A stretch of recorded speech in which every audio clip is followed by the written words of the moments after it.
Well, it's back, baby, the PlayStation exclusive Game of the Year from last year that got all the puritanical panties in a bunch, getting the game journalists to freak out because how dare we have to look at a sexy woman where we swing our sword around vigorously. How dare she be attractive to look at? How dare the developer want for the character to be something that people want to look at? Well, thankfully, Stellar Blade is back in the news, and for good reasons too. No more censoring of outfits, in fact, the polar opposite, as Stellar Blade has finally released on PC, meaning that it now has access to the greatest thing in the world, the largest creation, the best thing anyone has ever conceived.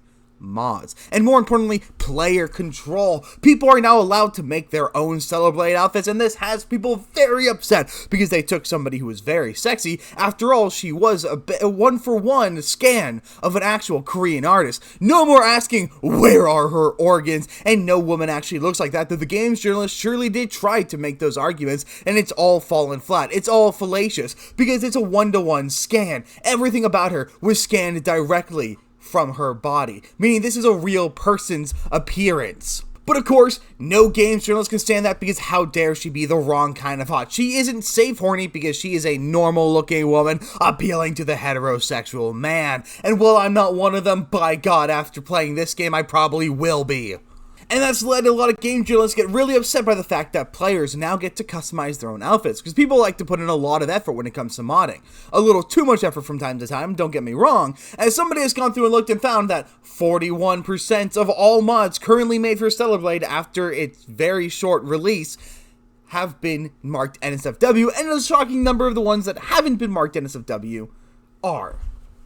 Of course, the puritanical mess that is the gamer shouldn't be shocked, not in the slightest, because guess what? Gamers have always prioritized the sexy, the beautiful, and the wonderful. They've always wanted to get that because that's what people like. That's what the general audience likes. And I'm sorry, game journalists, that we aren't your little wusses that you want us to be. We're not all a bunch of faggots that you want us to be.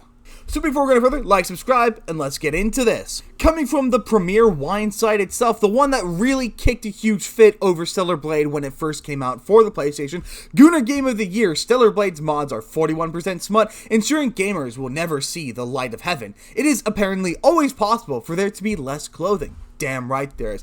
Now, you're supposedly working for PC Gamer, which means you should know about internet history in the world. So, are you not aware of the notion of Rule 34? No matter what it is, no matter what you can think of, anything you can conceive, so long as it exists on the internet, there's porn of it. It's human nature's. Humans only care about three things: eating, sleeping, and fucking. That's the only thing they ever care about, and when Stellar Blade comes around, they're gonna make sure to do at least one of those. Stellar Blade finally hit PC 2 days ago, giving everyone a chance to do whatever it is this game is actually about. Unfortunately, no one knows what that is because the entirety of discourse surrounding it is about the main character's butt.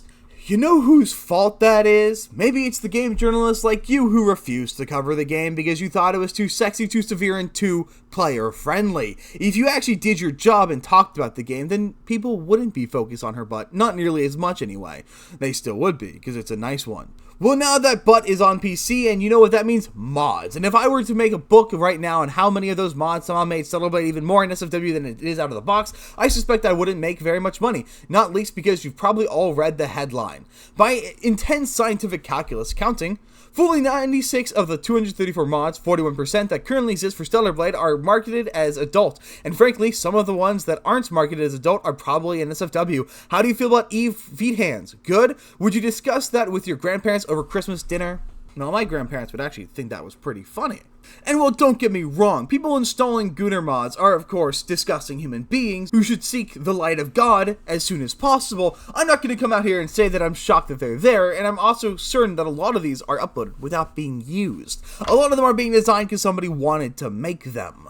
But it's strange how you only lambast gamers when it's games that you disapprove of, such as this related article. It only took 3 hours for somebody to upload the first Oblivion Remastered Gunnar mod. You only seem to care when it's games you don't like. If somebody went out and made a mod for Dragon Age Veilguard and made a Tosh nude mod, nobody would care. Well, people who know what God is would care, because that would be an affront to all things holy. But you certainly wouldn't care, because that exactly is the kind of thing that rubs you the right way. The majority are, well, what you expect. Various ways to make Eve and other women in the game various levels of nude, with the most popular level being fully. Someone did put her in an apron, though, which I suppose leaves something to the imagination. Little aside, I get the feeling that if you put a naked woman in an apron, somehow she feels more naked than if she was just naked. I don't know what it is about it, but just ensuring that the apron is the only thing on makes her feel significantly more nude. There are also a lot of main menu replacers that just put hardcore smut of one of the variety of another right there on the home screen if that's your bag.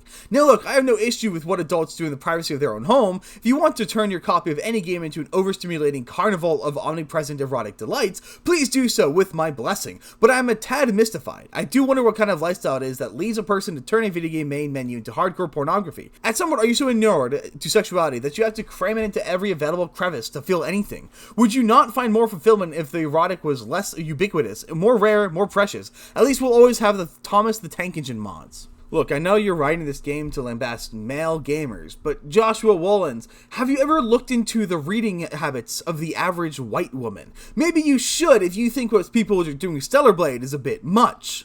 Last time I checked, nobody on Stellar Blade is going and looking for a throbbing, veiny member. And it's no shock to see that these journalists are so upset when you look at the player numbers for this game, which just came out 2 days ago, which is doing gangbusters. 188 all-time peak of 3 hours ago, with a player count of 136,913 as of right now, estimated on Steam alone, because people wanted to play this game after it was released initially on PlayStation. Because also nobody gives a shit about PlayStation. Sorry, you're a bit overrated nowadays.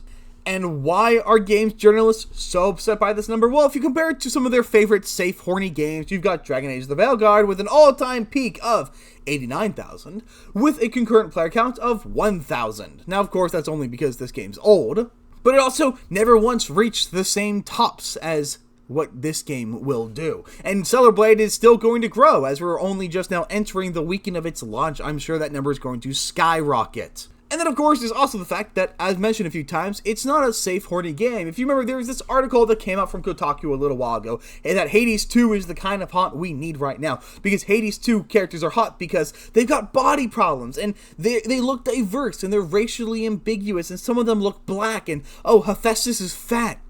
And so, therefore, it's safe, horny, because it's the right kind of pro-leftist sexiness, in which they spend, oh, I didn't even mean to do this. Conversely, as Izzy van der Velde writes in Inverse, a character like Stellar Blade's Eve, like Lara Croft before, is hot, but she doesn't seem to be aware of it. She's sexy, but she doesn't know it. She's athletic and acrobatic, but entirely controllable. She is a blank slate, a posable sex doll, her bountiful chest having enduring, idle animations, unlike Bayonetta, whose sexiness is folded into her personality and fighting style. Eve is just blandly attractive. Eve is the object of desire, not to be the owner of it.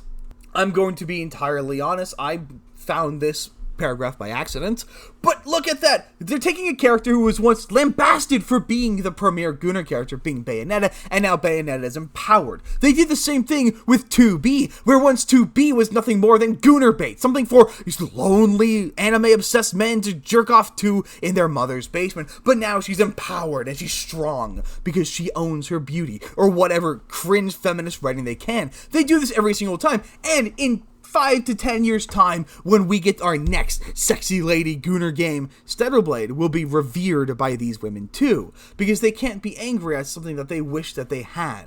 So many of these troons wish they could look like Stellar Blade.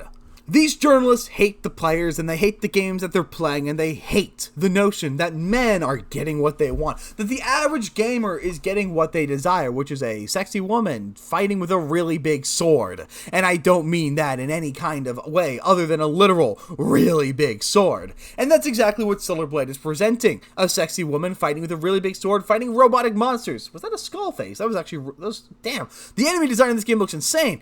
If I wasn't unemployed, currently looking for a job, I would totally buy this game, though me being unemployed makes me the prime target audience for this game.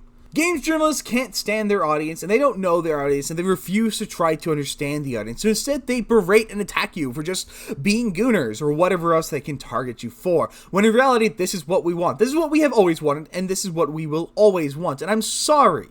I'm so very sorry that we aren't the puritanical, safe, horny mess that you guys want. We aren't the blue-haired, femininity people that you so desperately desire. But this is how humans work. Humans see monkey brain go awooga and monkey brain go happy. And that's how it will always work, and that is how it has always worked. And you either have to get used to it or continue to write articles that exist solely to be made fun of. But that's pretty much what I've got. Let me know in the comments, are you guys going to be playing Stellar Blade? And if so, are you going to be installing those 41% of mods? And I will see you guys on the next one.